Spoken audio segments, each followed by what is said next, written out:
The whole city believed the Hunt family had taken in a useless beta. Yet on the banquet night, every alpha in the hall bowed down at my feet. I'm a native lad from the northern wastes. My adoptive father taught me one rule. If anyone bullies you, hit back hard. When I turned 18, my biological parents came looking for me. They said I was the legitimate young master of the most powerful alpha family in the main city. They also told me I had a childhood betrothal to Freya Ford of a wealthy family. Figuring the main city had better resources, I decided to check out this so-called home. As soon as I stepped through the door, Owen Hunter, the adopted son, came down the stairs to greet me. Right in front of all the relatives and servants, he held out a pair of worn slippers. You've just arrived. I'll show you around and explain everything about the family, little by little. Before I could take them, a cold laugh echoed from the doorway. Freya leaned against her car, looking me over like I was a defective piece of goods. Uncle Hunter, are you truly set on this marriage? The Ford family needs an alpha who can stand proudly in public, not some uncouth beta who doesn't even have a beast form. Harsh as her words are, she speaks the truth. You'd better learn some proper manners first, or you'll bring shame on the Hunter family. Owen's eyes turned red, and the fox fur on the tips of his ears fluffed up. Ella, Freya, please don't speak to him like that. He grew up far away. It's only natural that he doesn't know our ways. I'll teach him, slowly. I set my duffel bag down on the floor and let out a laugh. What's this? I've barely set foot in the door and you're already trying to put me in my place? How dare you speak in such a tone? Owen kindly offered you slippers, and this is how you repay his kindness? I stared at her and sneered. Kindness? I nudged the fuzzy, worn-out slippers with my toe. Owen, those are the latest style on your feet, aren't they? You're practically preening. Where'd you dig up these beat-up old things for me? The whispers among the servants in the yard died away instantly. Several of them flattened their beast ears nervously. Owen froze mid-gesture, and tears welled up in his eyes in an instant. Karen, you've misunderstood. These are my old slippers. I thought we're about the same build, so you'd find them comfortable. Freya let out a scoff of disdain. Can't you even speak politely? Bullying Owen the second you get here. Truly ill-bred. And who exactly do you think you are? I am your fiancé. Oh, my fiancé? Then let me ask you something. You say I have no manners, yet here you are berating your own fiancé in front of everyone. Going on and on. I fixed her with a cold stare. Where's the etiquette in that? Is this how your family was raised? A heavy silence fell over the yard. Several relatives froze with teacups in their hands, exchanging awkward glances. Ella stepped forward and lowered her voice in a warning. Watch your words. Do you want to make a fool of yourself here? I looked straight into her eyes. Ella, you're my elder sister. Ella was caught off guard. I traveled for more than a dozen hours to get here. Not a single word of "you must be tired." All you do is tell me to learn your rules. My voice was quiet, yet loud enough for everyone to hear clearly. Let me ask you this. You left me in the northern wilds for 18 years. Who taught me all these so-called main city rules? Ella's face flushed red, then pale, and she could not utter a single retort. Owen's eyes grew watery again, his voice trembling. Don't be angry. Ella and Freya are just worried. He sniffled, tears clinging to his lashes. You're new here and unfamiliar with everything. I can teach you, step by step. The main city has so many rules. It's okay if you don't know them yet. He hung his head as he spoke, tears glistening on his eyelashes, putting on a thoroughly pitiful display. A servant quickly handed him a tissue. After Owen spoke, the way everyone in the yard looked at me shifted. Beneath the influence of his manipulative alpha pheromones, they all saw me as the bully.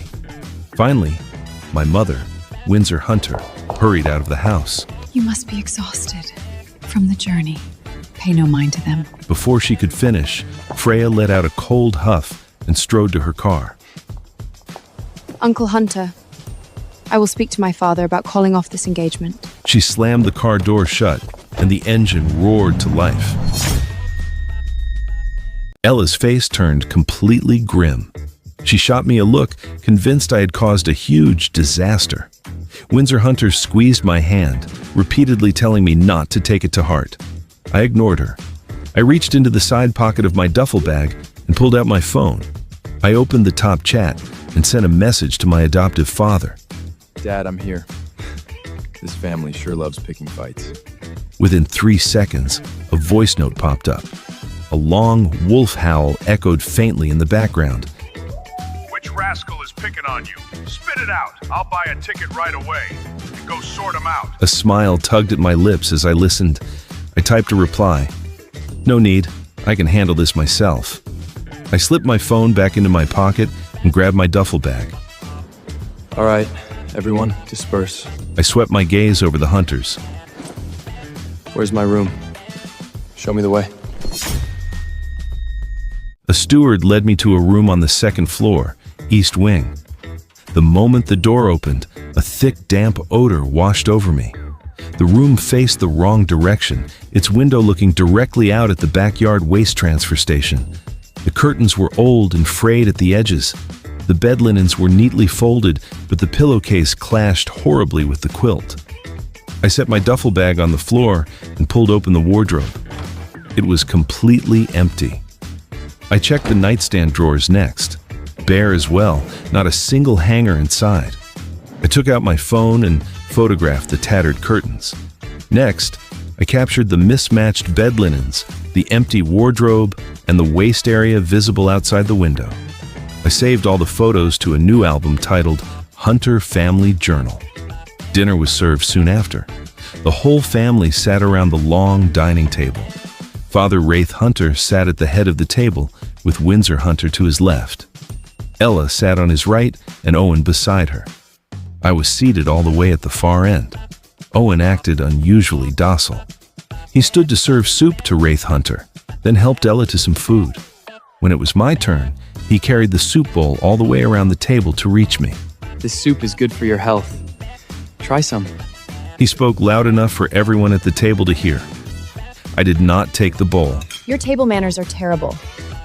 You'll be laughed at any formal main city banquet. Windsor Hunter was about to speak, but Owen cut her off first. No one has ever taught Karen these things. He'll learn in time. He gave me a sweet smile. I struggled for ages to get the hang of proper dining etiquette, too. I set down my cutlery and looked up at Ella. I can eat just fine. Why bother how I hold my utensils? If it offends you, don't look. No one's forcing you. The atmosphere at the table turned icy. Wraith Hunter cleared his throat. Enough. Let everyone eat in peace. His tone was mild, but his gaze held a clear warning for me. I know you're upset, but let's not stir up trouble tonight. I pulled my hand away and continued eating. After dinner, I stepped out of the dining room, and Owen hurried after me. I know you're feeling hurt. That's just Ella's temperament, so don't take it to heart. Come to me anytime if you need help. There are so many rules here in the main city, and I'll teach you everything. I stopped walking and turned to face him. Owen, earlier in front of the whole family, you mocked me, saying I can't even use cutlery and need you to hold my hand and teach me. Isn't that right? The smile froze on Owen's face. I took a step closer and lowered my voice. Put on whatever act you like around others, but save it when you're alone with me. I grew up in the northern Wades. I've seen all kinds of people. You better tuck that foxtail of yours away. Owen stumbled back, his voice shaking. Karen, you've misunderstood me. I truly mean no harm. Footsteps echoed from the stairwell. Ella stood at the top of the stairs and witnessed Owen stepping back with teary eyes. She marched down. Karen Hunter, what are you doing? What has Owen done to you? He's lived in this family his whole life and has treated you more than kindly. Don't push your luck. I shot her a glare and paid her no mind. I walked straight upstairs, entered my room, and shut the door. Leaning against the door, I pulled out my phone and opened the chat with my adoptive father. I read his latest message. Son, I may not have the power to shield you from everything. But remember this. If anyone tries to make you bow, stand tall and let them see how proud you can be. Early the next morning, Windsor Hunter knocked on my door. She told me the Hunter family was hosting a family gathering and all the relatives were eager to meet the long-lost young master. I opened the empty wardrobe from the day before. 2 shopping bags had appeared inside, holding a faded linen shirt and a loose loungewear set. All the price tags had been cut off. Meanwhile, sounds of unboxing parcels came from Owen's room next door. Wow, these 3 outfits are all brand new from this season's boutique collection. A servant's voice carried over. I tossed the 2 new garments back into the wardrobe. From my duffel bag, I pulled out a clean white shirt and a pair of jeans. When I went downstairs, the living room was filled with relatives. Owen wore a pale yellow casual blazer.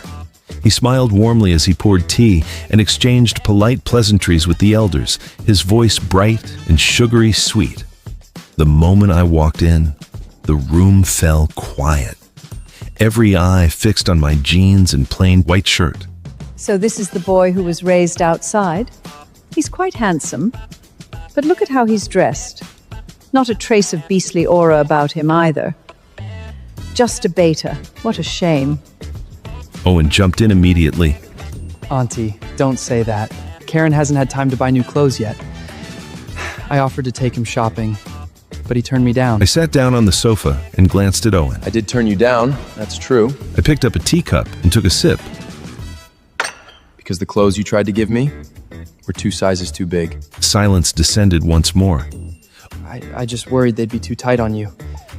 I laughed. We wear exactly the same size. Why buy clothes too big for me? Were you afraid I'd outshine you if I dressed well? Owen's face drained of color, and his eyes welled up again. In an instant, his pheromones washed over the crowd, and everyone present once again felt I was being unreasonable.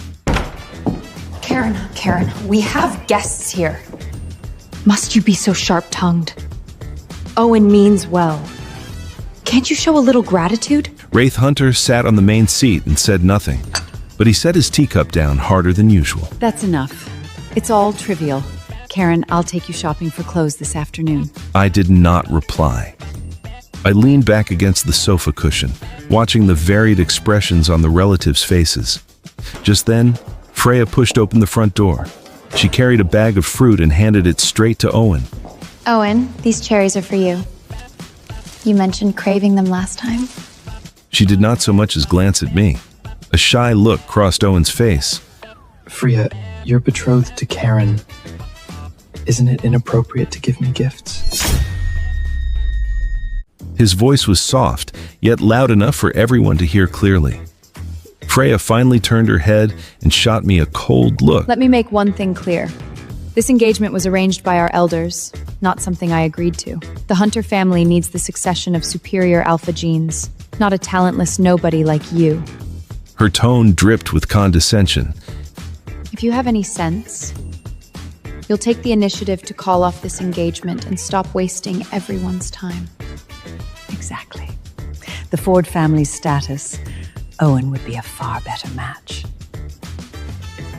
He's an heir and gang alpha with a stunning red vox beast form after all. Ella kept silent. I stood up and brushed dust off my jeans. Freya, you can rest easy. I have zero interest in you. I'm calling this engagement off. No arguments. If you want out, have your father talk to mine. I nodded toward the door. Don't act high and mighty around me. Who do you think you are? Before anyone could react, I kicked her chair hard. I shut the door, cutting off Freya's angry shouts. My phone lit up. A message from my adoptive father appeared. Son, how are those people treating you? Come home if things are bad. A week later, Windsor Hunter told me the Hunter family was hosting an exclusive gala for business partners. It was meant to formally introduce me to high society. Windsor Hunter held my hand and spoke earnestly. I've ordered a custom suit for you. Dress nicely tonight and let everyone see our Karen. For the first time since arriving here, I felt a flicker of warmth in this home. On the night of the gala, I opened the walk-in closet. The custom suit was gone. In its place hung an old, outdated suit that belonged to Owen, still tagged with his name. I called Windsor Hunter right away. She sounded flustered on the line. That can't be right. I told the servants to hang it in your closet. Her words were cut short by Owen's cheerful laughter drifting up from downstairs. He descended the staircase wearing an ivory-tailored suit, the exact one Windsor had described as mine. I ignored the old suit. I put on my own jeans and headed downstairs. The banquet hall was bustling. Owen linked arms with Ella to toast the guests. Everyone praised him as he moved with poise. What an outstanding young master the Hunters have. A true A-rank alpha, so gracious and composed. Someone noticed me walking in and whispered to the person beside them. Who's that? One of the household staff. Owen hurried over. This is my elder brother, Karen. He just got home recently and is still adjusting. He's only a beta with no beast form, so please be understanding. Freya entered the hall with several senior members of the Ford family. She frowned at my plain clothes and whispered something to Ella. Ella walked over and hissed in a low voice. Why aren't you wearing proper attire? Do you have any idea what kind of event this is? The Ford family holds immense influence here. Do you want to embarrass us all? I looked at her. Someone took my suit. I nodded toward Owen. Take a look at what he's wearing. Ask him whose suit that is. The gala wore on. Mrs. Ford sat at the main table. She swirled her wine glass and studied me for a long while across the crowd. Then she spoke to Windsor Hunter, loud enough for 3 nearby tables to hear every word. About this engagement. She took a sip of wine. Look at your son. A mere ordinary beta, dressed like this for such a grand occasion. He cannot hold a candle to Owen. She set down her glass firmly. The Hunter family's legacy and status cannot be risked on someone like him. I believe this engagement is best ended. Windsor Hunter's face flushed bright red, and she nearly dropped her wine glass. Owen rushed to support her arm. He turned to me with a worried expression. Karen, Mrs. Ford does have a point. He bit his lip. Why don't you go upstairs and change? I have several suits in my closet. You may pick any you like. His words carried an obvious subtext. The legitimate son of the family had to rely on Owen's hand-me-downs. Several wealthy ladies exchanged knowing looks, some putting down their glasses and waited to watch the drama unfold. Freya stood to her feet and walked toward me. A translucent golden lion phantom materialized behind her, and she released her A-rank pheromones. A crushing pressure filled the air as she looked down on me. Karen Hunter, I'll say this one last time. Her voice was arrogant. I will never recognize this engagement. The Hunter family needs a superior alpha bloodline to thrive, not a useless nobody like you. Talk to your parents and end this farce before more time is wasted. Her voice was not loud, but the entire banquet hall fell silent. All eyes locked on me. Ella stood rooted to the spot. Wraith Hunter, seated at the head table, remained quiet. Windsor Hunter opened her mouth repeatedly, but said nothing. No one stepped forward to defend me. I scanned the crowd, servants ducking their heads, business partners eager for entertainment. I turned my gaze back to Freya and smiled, the unyielding smile my adoptive father had taught me. Very well. Since Mrs. Ford clearly despises me. I pulled out my phone and unlocked the screen, showing the dial pad. I pressed dial and turned on the speakerphone. I'll make a phone call right now. 记得点赞关注哦。